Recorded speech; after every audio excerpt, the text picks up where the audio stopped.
Good evening, everybody, on this amazing Friday night. It is February 13th, 2026. What a pleasure it is to get a chance right now to speak to all of you. Again, this is a brand new channel. Definitely hit the like and subscribe, or I'm going to go to your house and rearrange your magnets on your fridge. So, listen, one thing I really wanted to get into here is the social acceptance of a carnivore, right?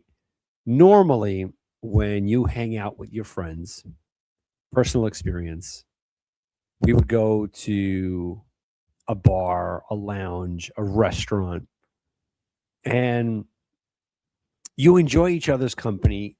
And how you do that is enjoying the food, whether it's wings or a huge bowl of pasta, just the the decadent foods out there, and bread sticks and olive oil to dip in the vegetables and lobster, just and or the heroes, the pizza. Everything is just so amazing, right? And then you're laughing and just maybe some alcohol, some drinks, a glass of wine.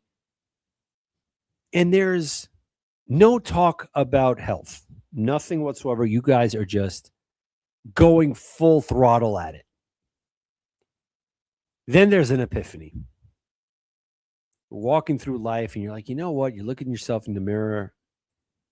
You're 26, you're 30, you're 42, 50 something, 60, even like over 70, like Carnivore Mitch.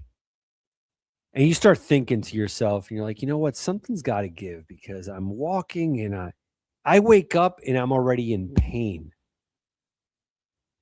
Like I know that there's this common narrative of the older you get, the more we've accepted pain. We're 40. Oh, my back. Oh, it's because I'm 40. And we're okay with it. We move on. We're talking with friends. What's your ailment? What's yours? What pills do you take? Oh, I take this for my blood pressure. What about you? Oh, well, I have this goiter or something. It's always something. Uh, you come across people in life and everyone's on some sort of medication. And then all of a sudden, you're like, all right, you know what? There's got to be something better. There has to be something that's occluded, that's not out there for the public to see. Is there a secret pill? And then Wegovy comes out, right? Ozempic, the pill. I'm sorry, the injection. Now I believe Wegovy has a pill. And a lot of people are going that route. And what it's doing is it's lowering your cravings, your sugar spikes. It doesn't get to that level. So it gives you a facade feel of control. Excellent. You're going that route. Then all of a sudden, you get off of this medication. Sorry, it's a medication. And all of a sudden, little by little, those cravings start coming back. Start eating the cookies, and there's no inhibition. There's no, hey, that's it. Like an addict, which 85% of Americans are to sugar, you go back to the way how you were eating before these injections. And what happens is it comes with an enormous ferocity. Some people regain all the weight back, and some people double it. And then depression hits. And you feel this loss of control.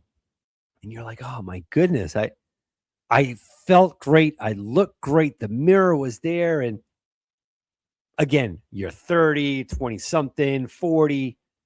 And what's staring you back in the mirror when you're on these injections, these GLP-1s, whatever you call it, because it's in now. It's in. Then when you let go, it's so depressing. It's so deflating. You're like, son of a gun, man. This really sucks. There's no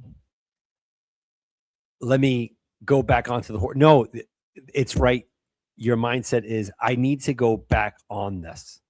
Call your doctor, and your doctor's like, okay, but out of pocket, it's costly. There's a lot of money involved in this. Then you turn to the carnivore route. And the carnivore route goes against everything we've been taught.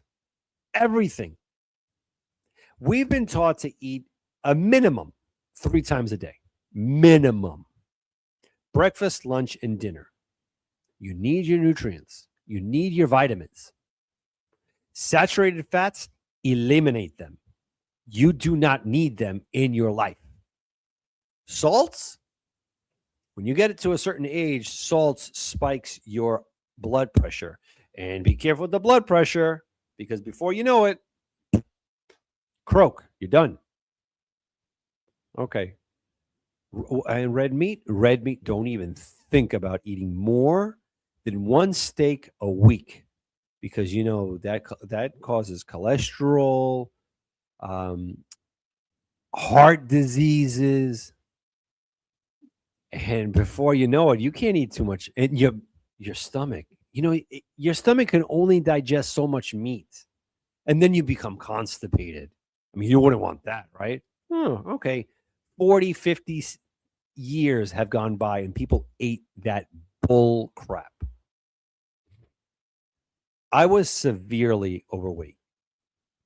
Very much.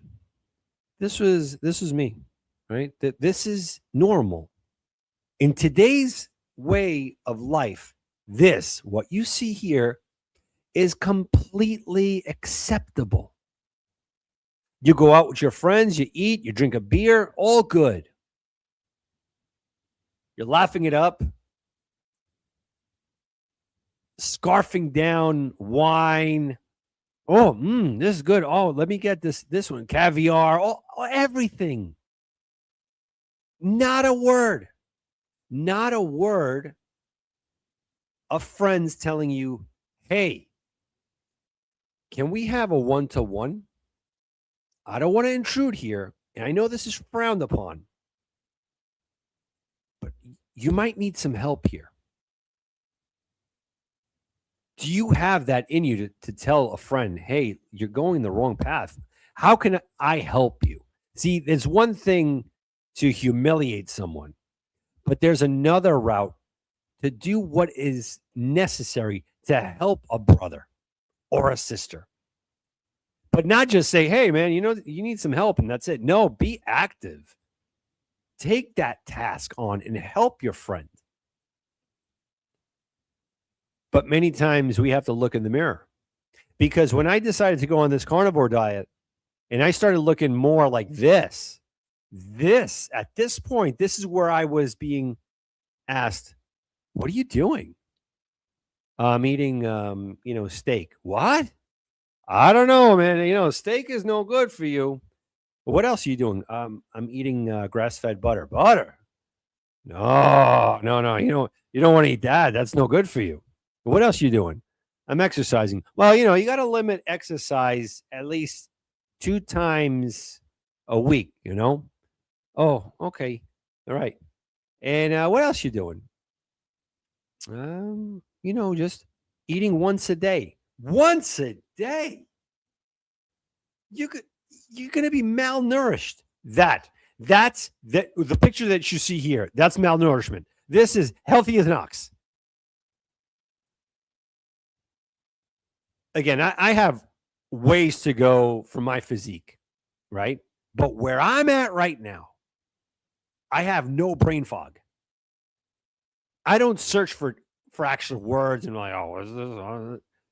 Or be like pausing and stuff. I'm human. I'll mess up. It is what it is. But I'm active.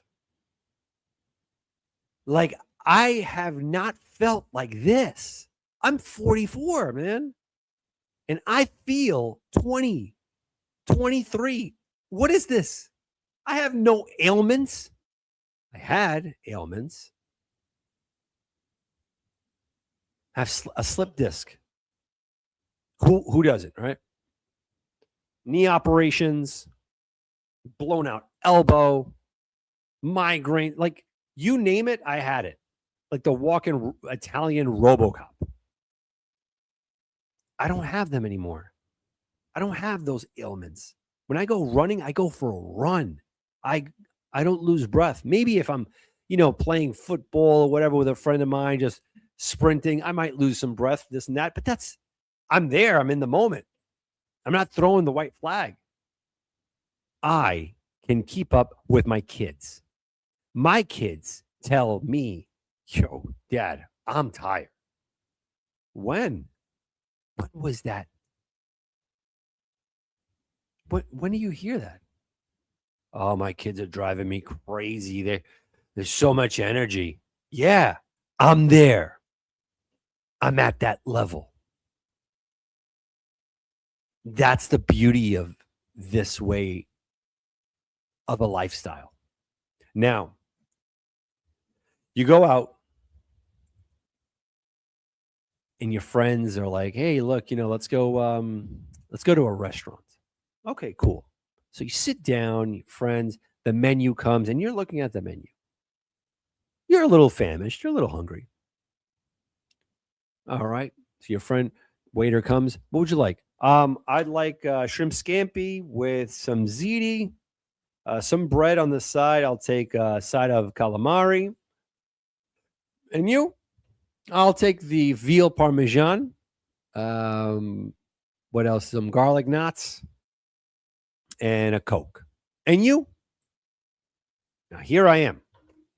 I'm reading the menu.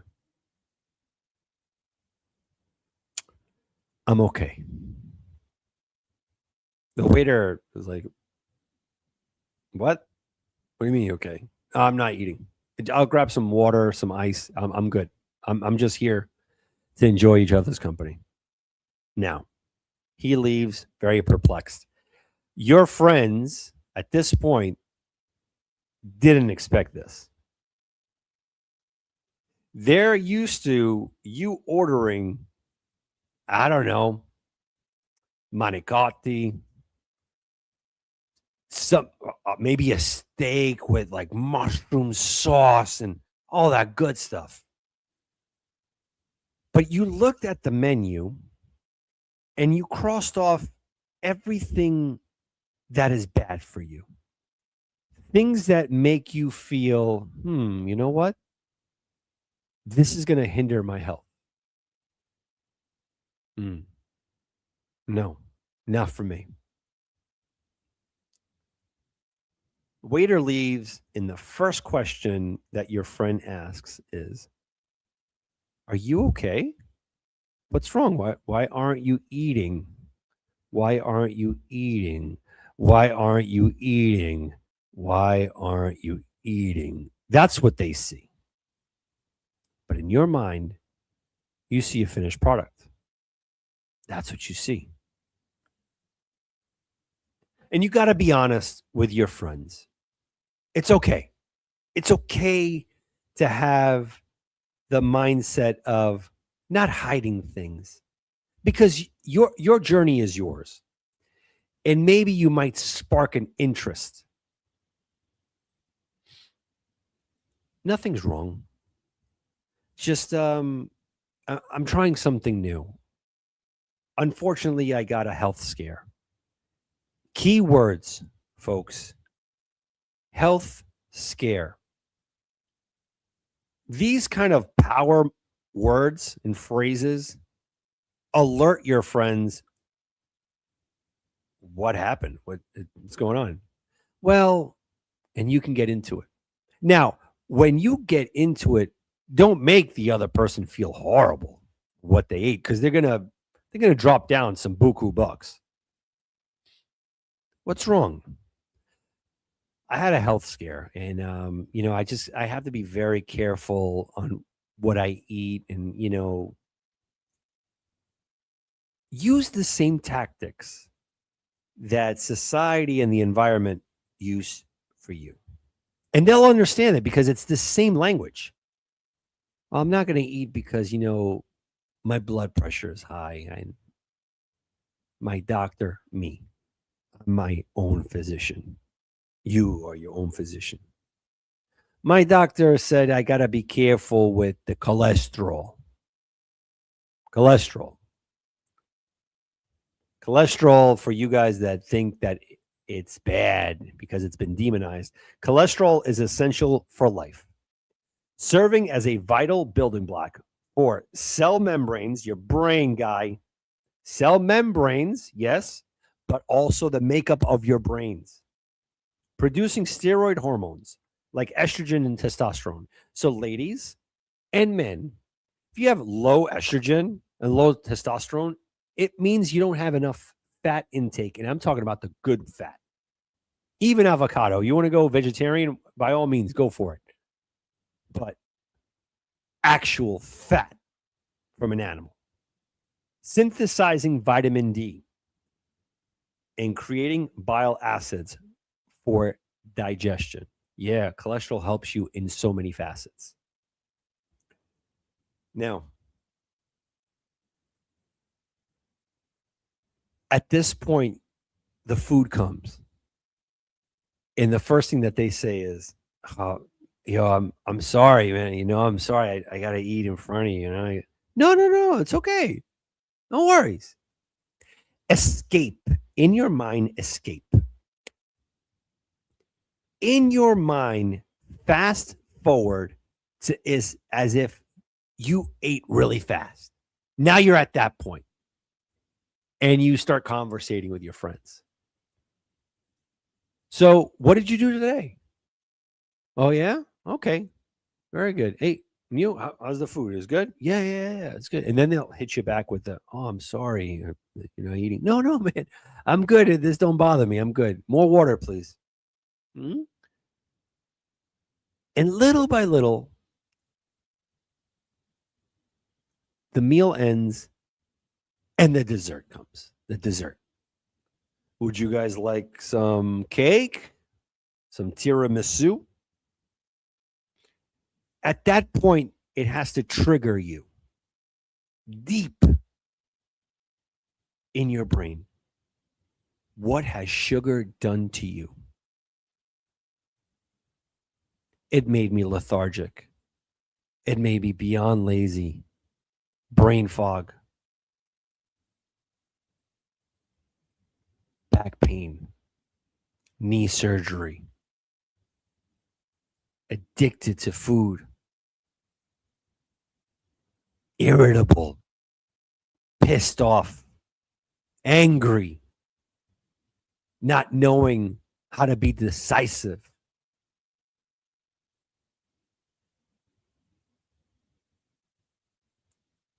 And losing life, looking older than I actually am. Then you come back to reality. Would you like dessert? No, thank you. I'm okay. And again, your friends are going to be like, hold on a second. He didn't eat dinner. Now he doesn't want dessert. Yeah, I'll have the sundae or the banana float, well, whatever it is. And then you go, yeah, you okay? Again, use the same tactic. Yeah, I gotta be careful, diabetes and all, man. I gotta be careful. My blood sugar up. Oh, okay. Yeah, yeah, no, accepted. That's your chess move. Don't get into this whole, I'm doing the carnivore diet. And, because you know why? Because there are some people that will empathize. And then there are some people that want to see you fail. And both of them, believe it or not, come from a good place. The moment you open your mouth and start talking about carnivore, kind of like Fight Club, you don't talk about carnivore. You don't talk about it until you're at a high level and you're around like minded people about that. Because the moment you say carnivore, I don't know about that, man. I used to have a friend that, he was into that, again, these different versions of carnivore. Oh yeah, I eat carnivore cornflakes. I eat carnivore fruit bars, carnivore smoothie shakes, blending a friggin' ribeye. Yeah. So then when you're new at this and you're trying to find a rhythm and your friend is telling you negatives about your endeavor that you just started, it can create doubt. So don't go that route just as yet. Just use the same verbiage that put you in this health dilemma in the first place. Diabetes. I'm afraid of diabetes and my sugar levels are high because they are. Your insulin levels continue to spike. And when they drop, you got to eat. You wake up in the morning. Think of where you are right now. You like let's say if you're not healthy, you wake up in the morning, it's 7 a.m. or whatever the case is. You drink your coffee. Maybe you put some sugar in there. You go in your car and you're eating a bagel. A bagel. For what? What are you eating a bagel for? What did you do in the past 6 hours that merits you eating something? What? Oh, my blood sugar. Okay. Okay. Okay. If you have a medical condition, I get it. You need to eat and you got to eat. God bless you. But if you don't, what are you eating in the morning? You didn't do it. You did not do anything. You go into work already, coffee, bagel in. 10 o'clock starts. I'm going to go on a break. All right, you going? I'm going to go to the calf. What are you getting? Oatmeal. Oatmeal. Already before 12 o'clock, you already had 2 meals. No, oatmeal is good for the fiber. It pushes everything out. It's good. And the oatmeal, it satiates me. It's going to hold me down. And it lowers my blood sugar. Right.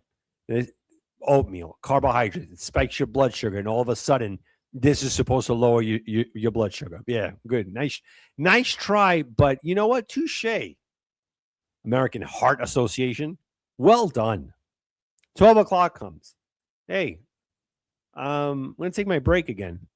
I'm going to go to the pizzeria. The hell are you going to the pizzeria for? Didn't you eat the oatmeal? That's supposed to satiate you? Yeah, I'm going to go. All right, let me get 2 slices. Let me get orange sun-kissed because fruit is good. Okay, perfect. Sounds like a deal. I love it. What's up? All right. You eat your slices, whatever. Alrighty, you're freaking 4 meals in. Alrighty, eating.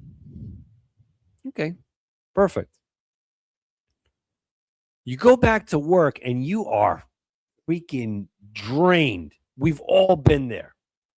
You go back to work and you feel tired as if you got hit by a Mack truck. You don't have energy. Food is supposed to provide energy. No, that's the least thing you have. You have to wait an hour.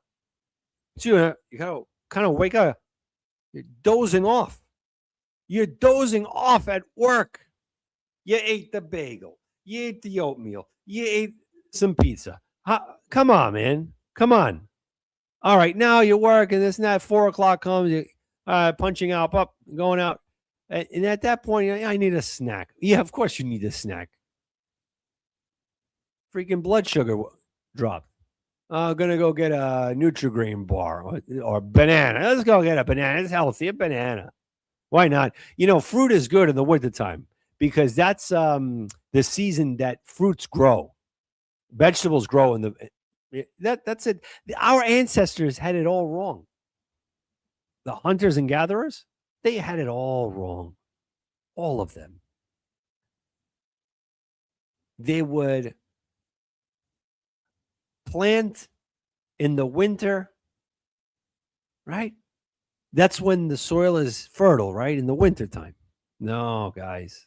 In the wintertime, they would hunt for their families and they would go directly to the fat because the fat had the nutrients in there, which it still does. Now, with that being said, it's 6 p.m. It's dinner time. There with the family, and you got a salad there. And you got a stew, vegetables and beef and corn and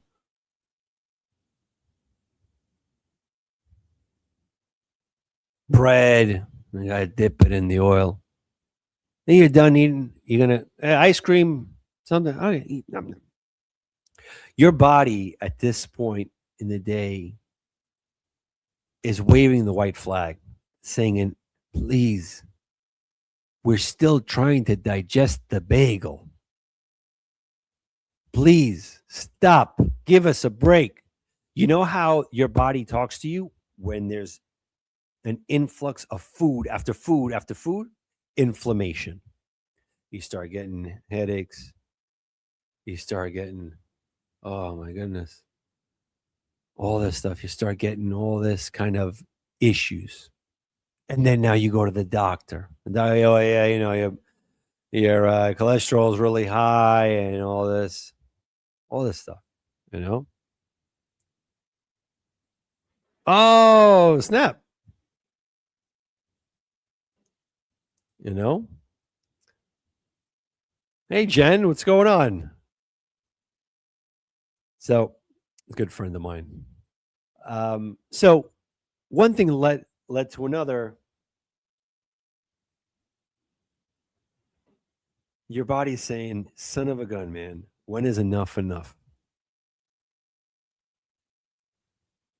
The following day, you repeat the same process. And then what? And then what? By the time you started this at probably age 20, 21, maybe sooner, then you're 40, 20 years worth of eating like this. Back pain, shoulder, surgery, torn inguinals, a hernia, my back. I can't go to the back. I can't poop. Blood in my urine. All this stuff. All this. Oh, what's going on? You're not giving your body a chance to heal and to process what it just ingested. There's no fasting. Of course, the group, the crowd, all the individuals, it's a flock to the slaughter. We're all feeling the same thing. I was 40 years old, 50. Yeah. This wasn't the way. This wasn't the way.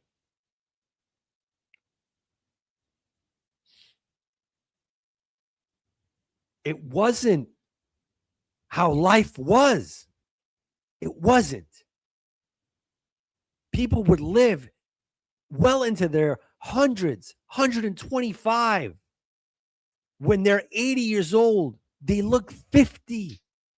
They feel like strong, like an ox. Now, 60 years old, they look 80. What is going on?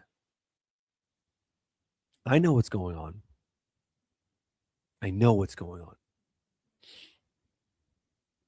And it's deliberate. It's done to hurt you.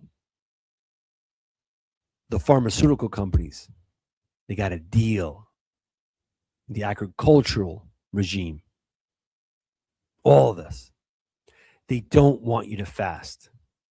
They don't want you to have control. They want the ball and chain that you're constantly hungry. And then the people closest to you have the audacity to ask, "You're not eating?" Are you okay? When you break free from this matrix, when you unplug, and you finally say to yourself, no more, no more indoctrination. I'm going a different route. Some friends will not invite you anymore. Some friends will say, you know what? Let's not bring Danny. Let's not bring Jeff. Let's not bring Sarah. All right. What are you gonna do? They're gonna freaking look at me when I eat? I'm gonna go for a beer. We're gonna go ask them. No, all right.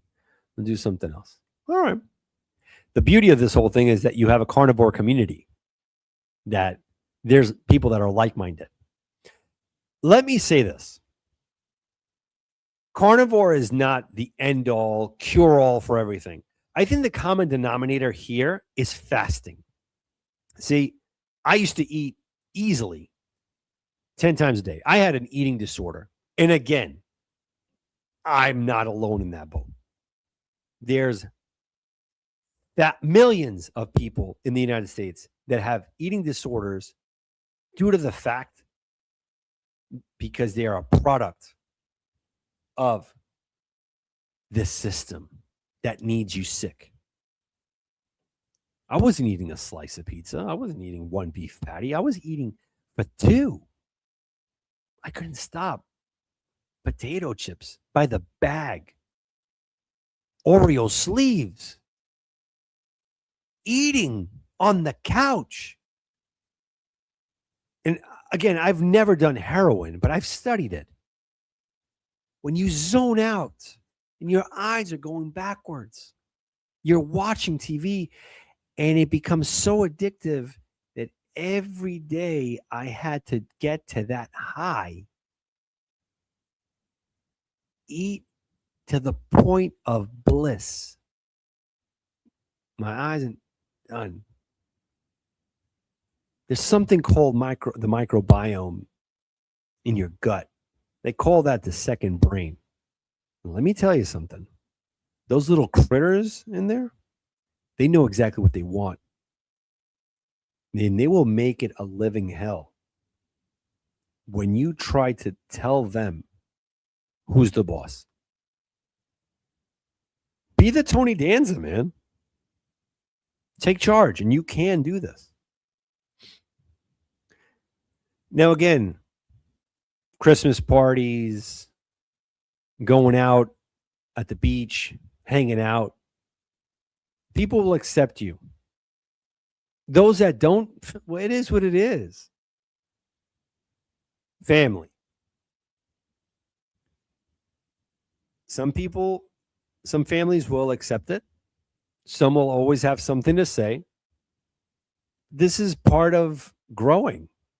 This is part of maturing. You don't have to explain yourself all the time. Don't ever feel like the victim.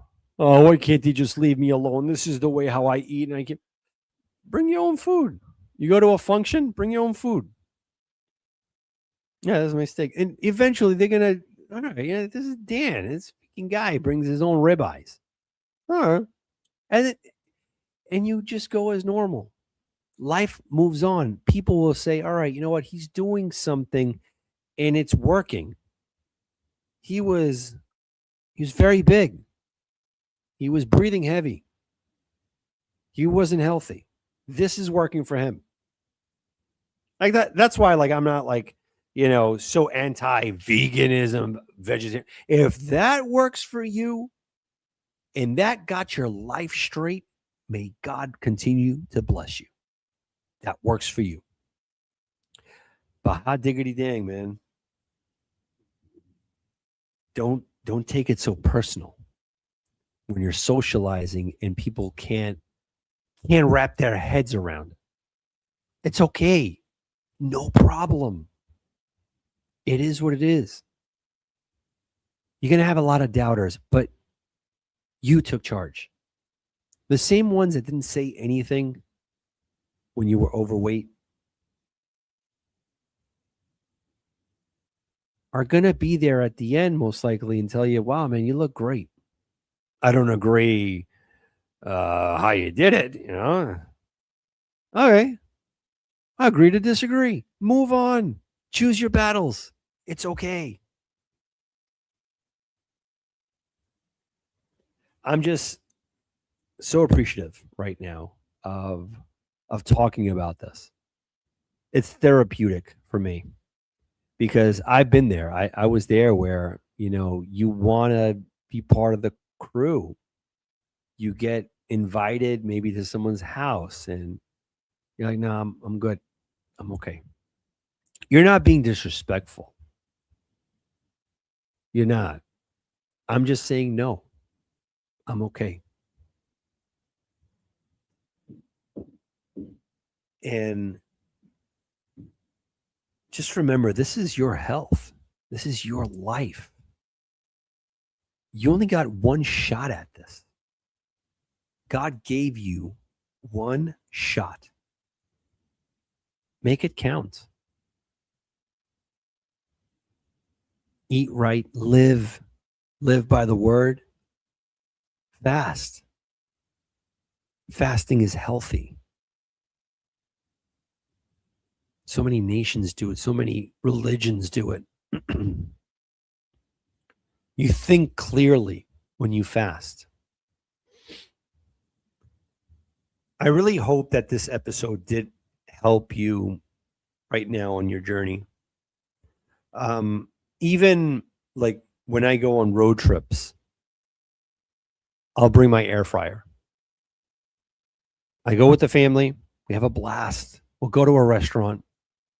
Everybody eats, and I'm not judging. I think that's the most important thing when you go on a life changing journey. Don't judge. Don't be like, oh, I wouldn't eat that if I were you because, that's sugar, that's whipped cream, and oh, do unto others as you would like them do unto you. Enjoy the moment. Be there with your friends, your family. Enjoy it. Don't look at them with a side eye. I can't believe he's eating that. Let them live just like you want to live. And you made these decisions for you. Move forward. And once my family stop, they're done with dinner or lunch or whatever they get, breakfast at night when we come back, right?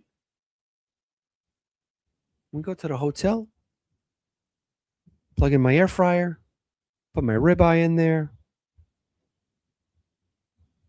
put a little probe in, 130 degrees, starts beeping, let it sit, get all them juices spread out while they're taking a shower. I'm eating my nutrient dense steak. And I'm done. I take a shower, go to bed, I'll watch a movie. I got what I needed. I'm mimicking hunters and gatherers. You think hunters and gatherers ate all day? There would be days of no eating, but they would be sharp. Their senses were heightened. Feast or famine? Me in front of a lion? There was no fear with the hunters and gatherers when they fought a beast. They said, you're dying because I'm going to feed you to my family. And when he won, cook him up. And they would have food for maybe 3-4 days. And maybe after the fourth day, they didn't have food for maybe 5 days, 6 days. They didn't die. They didn't die. When you fast, you're not going to die. Look, I know that these are controversial topics, and I get it. But we need to talk about these things. It's important. Definitely consult with your doctor, of course. See what's right for you. It sounds like a freaking Viagra commercial. You are your best doctor. You know what a burger can do to you. You know what French fries do to you. You know what sugar drinks do to you. Cake. You know it. You don't feel good an hour later. In the moment, the drug tastes good. But then afterwards, you start thinking, why did I do that? Why did I do that? Why did I do that? Let me tell you guys, I think we're on the right path. I think there has been a big awakening right now where people are realizing how nefarious the system is, and people are fighting back. And this is one way: eating a proper human diet. And for me, I truly believe carnivore is lion diet. It's the way how it helps the human body heal. Like for me, I don't have any inflammation anymore. I don't have that. I used to call out from work because I couldn't get up. No more. I'm working at 110%. My mind, what? The synapses are working as if I'm 20 years old. And I love it. And I don't want to go back. You know, there's something where I'm going to kind of close right now is there's a little bit of fear. And I think that's good fear. And it's the respect fear, right? Where I have dreams sometimes of falling back, eating a brownie, eating a hot dog.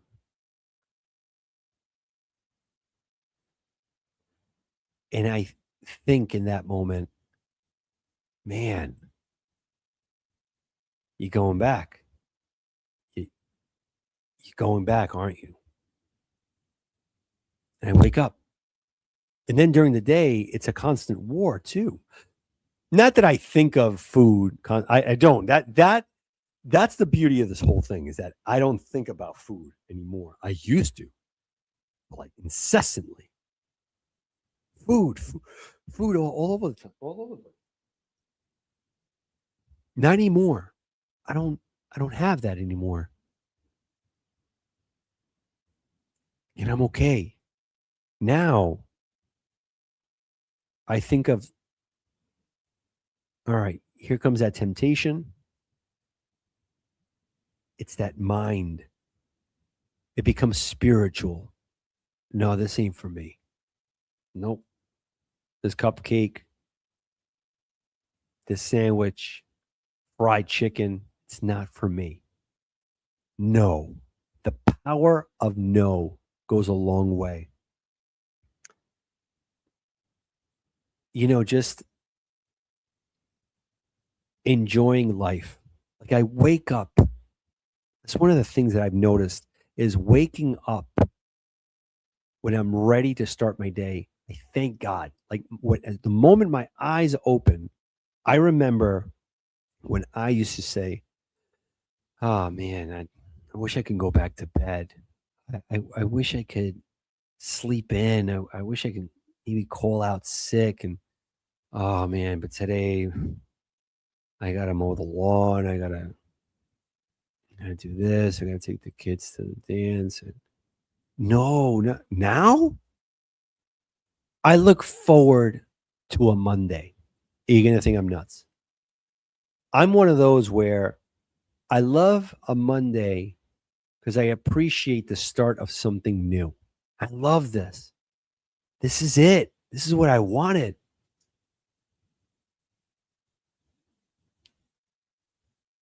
Like I'm aiming directly at a goal every day. And that's the beauty of this. I got a second shot at this and I don't want to fail. And if I fail, it's okay. I'm going to get up. But that's not in my vocabulary to do that because that fear is a respect. And the respect of not going back. Like a recovering alcoholic, someone that had their life destroyed by alcohol after being sober for 3 months, that person will not say, you know what? It's Friday night. Did 3 months. I deserve a beer. So you're going into the car, you're driving towards the promised land, and now you decide to make a U-turn and go back to hell. Just for a night. It's the same thing when you're a recovering sugar addict. No, I don't want that. I don't want that. I don't want to live like that. I love my control. I love like looking at something and saying, no, that's not for me. And life goes on, move on. Like I don't even think about it. When there's donuts at work, nope. Or here in the kitchen, no, I'm good. Life goes on. Oh, have a little bit. Have a little bit of alcohol. Recovering alcoholic. Have a little bit of blow. You're recovering cocaine addict. Have a little bit. It's okay. Not going to kill you. All in moderation. What a farce. What a complete farce that is. All in moderation. What a joke. Again, there is an enormous mind illumination on this. And you start vetting all this garbage. Oh, just a little bit of this, a little bit of that. It's not going to help you. They're not going to hurt you. No, it's not going to help you. Freudian slip. It's not going to help you. Because once you realize that you are an addict, you can't go back. There's something better when you start conquering these demons. Listen, I thank you so much for hopping on with me on this Friday night. I know we covered a lot, but it means a lot that you guys have watched. Please hit the subscribe button. And keep up the good fight. Stay strong. Stay faithful. God is good. Don't ever forget that. With that, have a great one.